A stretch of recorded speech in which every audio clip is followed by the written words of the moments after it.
6 de la mañana, 40 minutos, el momento de compartir también con el ingeniero José Isabel Blandón opiniones pues muy interesantes que siempre tiene sobre temas internacionales y también los locales. Buenos días, ingeniero, bienvenido como siempre, un placer. Buenos días, Iván. Estaba muy movida la conversación sobre el tema bolillo. Sí. La verdad es que hay que entender al bolillo. El bolillo tiene un temperamento que no es fácil de manejar, ¿no? Y obviamente no es un buen ejemplo, pero no es la primera vez que esto sucede y creo que no va a ser la última tampoco. Bueno, pero él debe tener experiencia porque allá en Colombia fue perseguido por los medios de comunicación en forma consistente. Bueno, recuerden que fue un altercado con su ex. Con una dama. Pero bueno. Una dama. Pero bueno. Perdimos. Perdimos 1-0. No es bueno. Pero bueno, yo siento, ingeniero, también que él lo ha dicho. O sea, yo tengo mis ojos puestos en el hexagonal y en Rusia. Este es un espacio para poner a jugadores a prueba, a ver quiénes dan la talla y quiénes no dan la talla. Y en este tramo lo que queríamos era clasificar para la Copa de Oro, que no tampoco es nuestra meta es un mundial. Por supuesto. Bueno, en esto hay teoría y cada uno de ustedes tiene el derecho a pensar. Y tiene el derecho a opinar, exactamente. Y a opinar como usted desee. Una vueltita al mundo mientras volvemos a Panamá. Iván, ayer salió algo insólito. Jamás me imaginé yo que un miembro de un partido comunista como el primer ministro de la República Popular China, en su discurso allá en Davos, donde está la crema de la crema, y están los 8 hombres más ricos del mundo, cuya fortuna es casi el valor de dinero que tienen la mitad de la población del planeta Tierra, que corresponden a los pobres. Claro. O sea, son 428 mil millones. Bueno, en ese escenario, el primer ministro de la República Popular China, en forma enfática, firme, contundente, salió a la defensa de la globalización. Imagínese usted. En el momento en que los Estados Unidos, la potencia económica y militar más grande del mundo, viene el retroceso y los planteamientos del señor Trump son de nacionalismo y de cerrarse. Y en el discurso que pronunció la primera ministra de Inglaterra, ella habló de que Theresa May, ella habló de que Inglaterra va a salirse de la Unión Europea y que va a fortalecer porque no quiere un solo mercado, quiere mercado con todo el mundo. O sea, fuera de la globalización, nosotros vamos a mantener la fortaleza de Inglaterra. O sea, cuando el mundo y sus potencias más importantes vienen de retroceso en la globalización, el camarada presidente, primer ministro de la República Popular China, el primer ministro Li, en forma enfática sale a la defensa de la globalización. Una cosa sumamente interesante. Contradictorio, totalmente. Y que aquí en Panamá, ahora se los traigo aquí para que usted vea, ayer la Asamblea Nacional presentó una serie de iniciativas para el sector agropecuario, que le voy a hablar ahora más adelante, de interés fundamental, porque algunas cosas del Tratado de Libre Comercio nosotros tenemos que revisar. Nosotros no podemos dejar en la indefección a nuestros productores cuando en el mundo que incluso se globalizó, ellos seguían dándole subsidios a sus agricultores y nos vendían a nosotros alimentos más baratos que en realidad estaban subsidiados o transgénicos sin controles de sanidad adecuados en detrimento de nuestra producción nacional. No solo hablo de Panamá, la agricultura en México está arruinada y parte de esto también pasó en Chile. De manera que es interesante lo que está pasando en el mundo. Las cosas es como una tortilla que se ha virado. Correcto. ¿Ah? Así mismo es, se viró la tortilla. ¿Y por qué? Porque la República Popular China ha sido de las grandes beneficiadas de la globalización, un país que tiene una inmensa cantidad de mano de obra barata, que produce a costos muy bajos, que tiene un control hermético y casi clandestino de todo lo que pasa en su moneda, una moneda que no está sujeta a los verdaderos vaivenes del mercado. Entonces China se ha aprovechado mucho de esto, ha incursionado en los mercados de América Latina, se ha apoderado de algunos mercados de América Latina, ha aumentado su influencia en el mundo y ahora el señor Trump dice que va a dar una guerra comercial con China Popular, pero arranca peleando con México y el camino de México va a ser la República Popular China. Igual que va a ser el camino de muchos países de América Latina. Pero eso yo le estoy hablando de que nosotros en Panamá debemos prestarle atención a lo que está ocurriendo allá afuera, también a lo que está ocurriendo adentro. Pero afuera están pasando cosas que van a determinar nuestro camino. Recuerde que el mundo transnacional, el poder transnacional de los organismos financieros y de las multinacionales está por encima de nuestros países y determina la conducta sin consultarnos. Es un poder antidemocrático, para que estemos claros en lo que está pasando. Rápidamente en los Estados Unidos, fíjense lo que está pasando con las encuestas. Hay una encuesta que hizo la CNN en donde pone al señor Donald Trump con el índice más bajo de popularidad con un presidente entrante. El índice, la popularidad de Trump está en 40%. Es el presidente que llega con el más bajo índice de popularidad. Ahora, Donald Trump se dedicó a decir que CNN mentía constantemente en sus reportes durante su campaña. Tiene la ventaja de que las encuestas con respecto a él se equivocaron.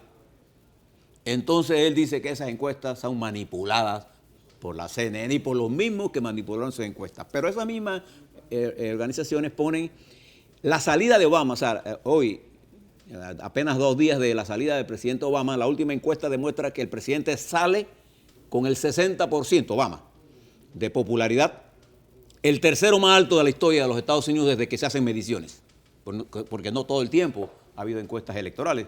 Bueno, Obama sale y su periodo de inauguración, o sea, en el segundo periodo, entró con 84% de popularidad, que es decir, 44% por encima Excelente. de Donald Trump. De manera que las encuestas se han convertido en un debate interno en los Estados Unidos y el presidente electo sigue siendo altamente atacado por informaciones de inteligencia y de medios de prensa que tienen como objetivo ilegitimizar el mandato de él.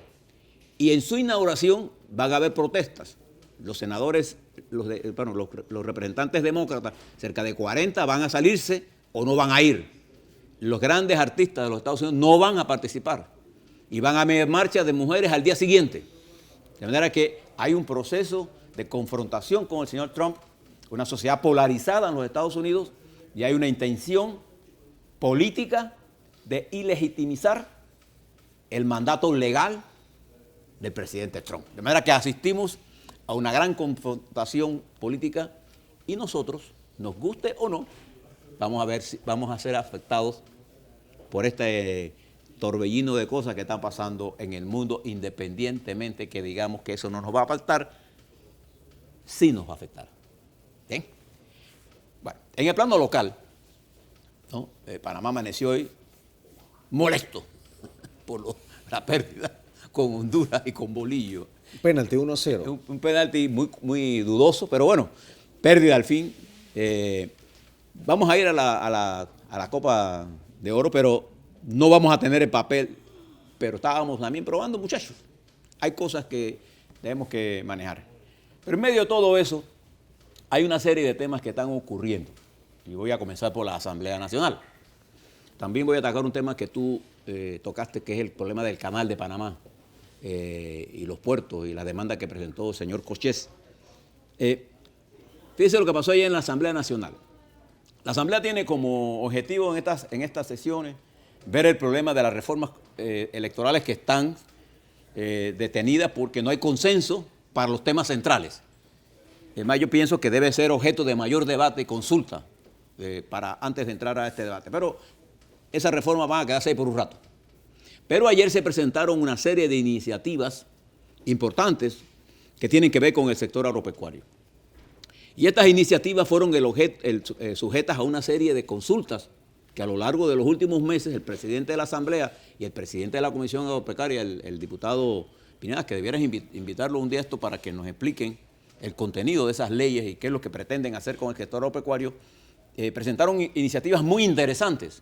Y hay iniciativas muy interesantes, entre ellos la revisión de levantamiento de los aranceles para postergarlos más y darle más espacio al sector porcino y poder limitar las importaciones que arbitrariamente se están haciendo aquí en el momento del levantamiento de la cosecha.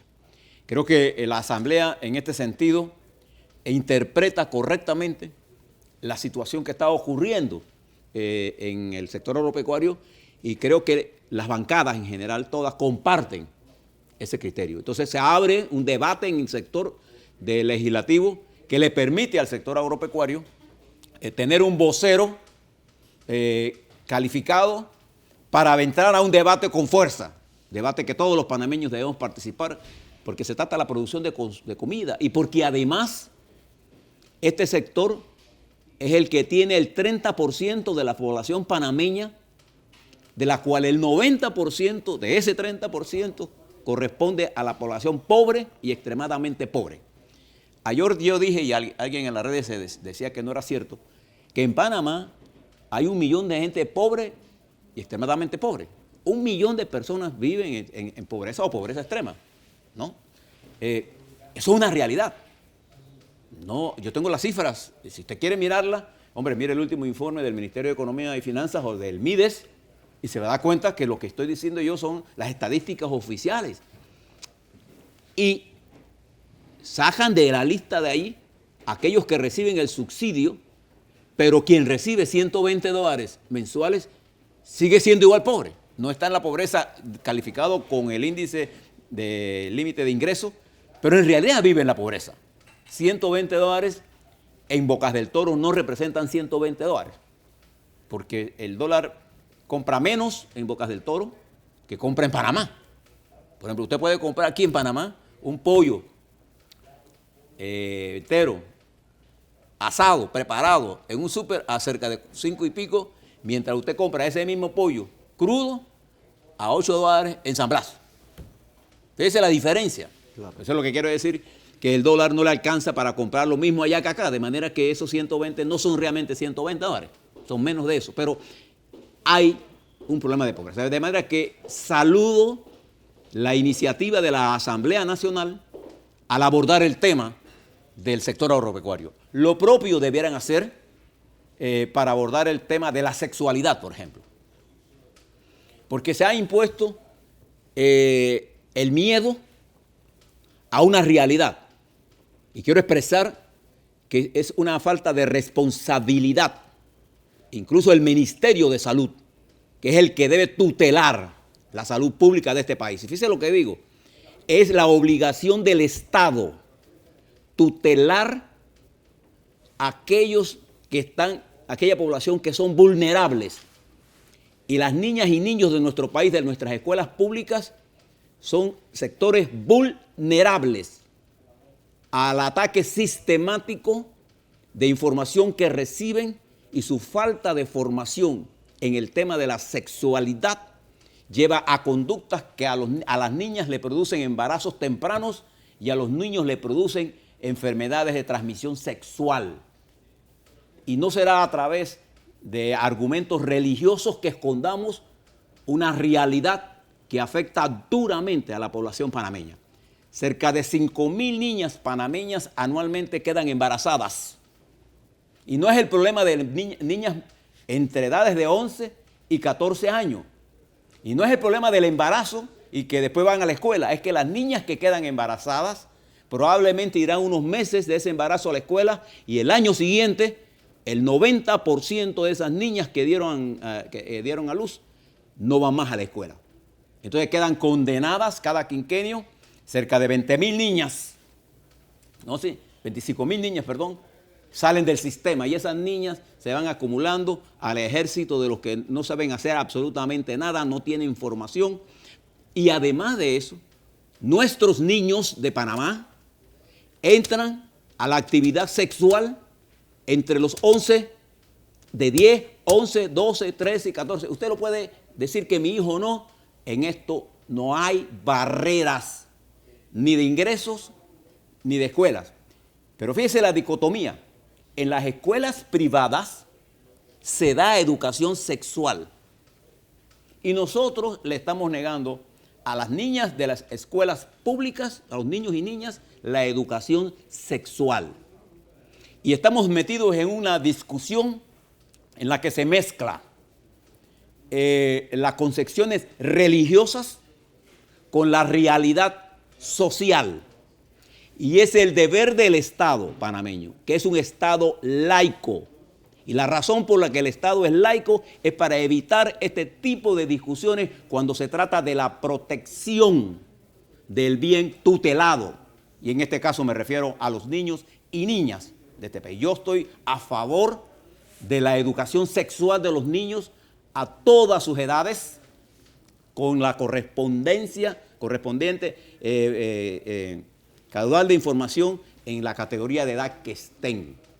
Pero negar esto es como negar también que los abortos clandestinos a los que son sometidas nuestras niñas son los responsables de enfermedades en la mujer panameña, porque esas niñas que se abortan en forma clandestina, usted tiene que ver las barbaridades que hacen para abortar. No hay nada más que saque a una mujer de su estabilidad que un embarazo indeseable o un hijo enfermo. Cuando eso pasa, la mujer es capaz de hacer cualquier cosa para resolverlo. Entonces no estamos hablando con estas realidades. Yo espero que el Ministerio de Salud, el propio Ministro de Salud, los doctores del Ministerio de Salud, la directora de Salud Pública de Salud, salgan al frente, porque no podemos dejar que esta discusión quede en manos de una discusión religiosa.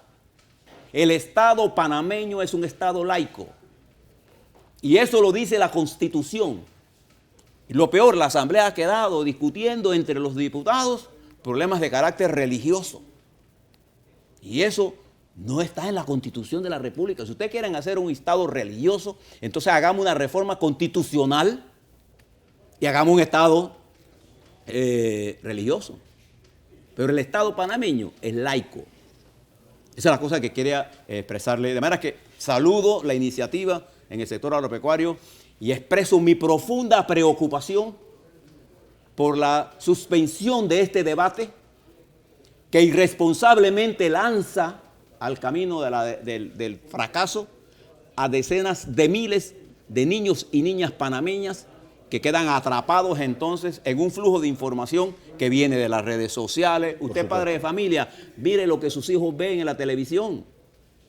La pornografía, las niñas se toman fotografías, las mandan semidesnudas y quedan en manos de los depredadores sexuales que están por todos lados. ¿Cómo enfrentar ese problema? Con educación. Eso no se resuelve. Y además, la mayoría de los padres de familia de nuestras escuelas públicas no se atreven a hablar del problema porque no saben del problema sexual con sus hijos. Y las niñas y niñas tienen experiencias sexuales a muy tempranas edades. Y si usted quiere saber algo de esto, vaya al hospital del niño. ¿Cuántas niñas dan a luz? ¿Cuántos abortos clandestinos se producen? Entonces, estamos discutiendo un problema en medio del temor. No hay nada peor que el miedo a la discusión de los problemas científicos. Y creo que nuestros médicos deben asumir la responsabilidad, y particularmente el Estado, que tiene el deber constitucional de tutelar el bien que significan nuestros niños y nuestras niñas. Las escuelas públicas sigue siendo la cenicienta. Porque estos señores que usan la teoría del Dios y la Biblia para oponerse a la educación sexual de nuestros niños en las escuelas públicas no hacen lo mismo para oponerse a las escuelas privadas? Observen los textos de las escuelas privadas que ven sus niños, y la educación sexual es el arma más importante para protegerlos. No dejemos que nos acorrale la ignorancia. No dejemos que los argumentos religiosos se impongan sobre la realidad científica, y no permitamos que argumentos falsos sigan llevando a nuestras niñas y nuestros niños al camino de no tener un futuro. Porque es muy fácil decir, es que Dios proveerá. Pero cuando la niña queda embarazada, Dios no le va a proveer eso. No se engañen. Y las abuelas no tienen la capacidad de educarla. ¿Y qué hace entonces una niña de 14 años, de 12 años, que no está ni fisiológica ni psicológicamente preparada para llevar esa maternidad? Queda atrapada en el círculo de la pobreza. Y hay que tener principios claros por encima del oscurantismo que significa utilizar la religión como instrumento de argumentación en un problema que es de carácter científico, social y que lo estamos viviendo día a día. De manera que reploro esta actitud de la Asamblea en este caso. Pero hay otros temas. Creo que hay Tenemos que ya hacer una pausa. Ingeniero, si quiere, mañana continuamos con más. Tenemos al invitado ya siguiente, que precisamente vamos a hablar de educación con el viceministro Sería Carlos bueno que Staff. porque el problema de este tema no es un tema nada más del Ministerio de Educación. Aquí el ministerio rector de esta política es el Ministerio de Salud Pública, claro, que es el responsable de la salud pública de todos nosotros. Por supuesto. Ingeniero, como siempre, interesante escuchar sus opiniones que aportan grandemente. Vamos a la pausa. Al regresar, ¿cómo se prepara el ministerio para el nuevo año escolar? Estamos un poco adelantados, pero definitivamente ya hay que ir hablando sobre esto. ¿Qué piensa también el ministro Carlos Staff sobre la suspensión de la discusión de esta ley 61 en la Asamblea de Diputados y otros temas más también que tienen que ver con educación? Al regresar.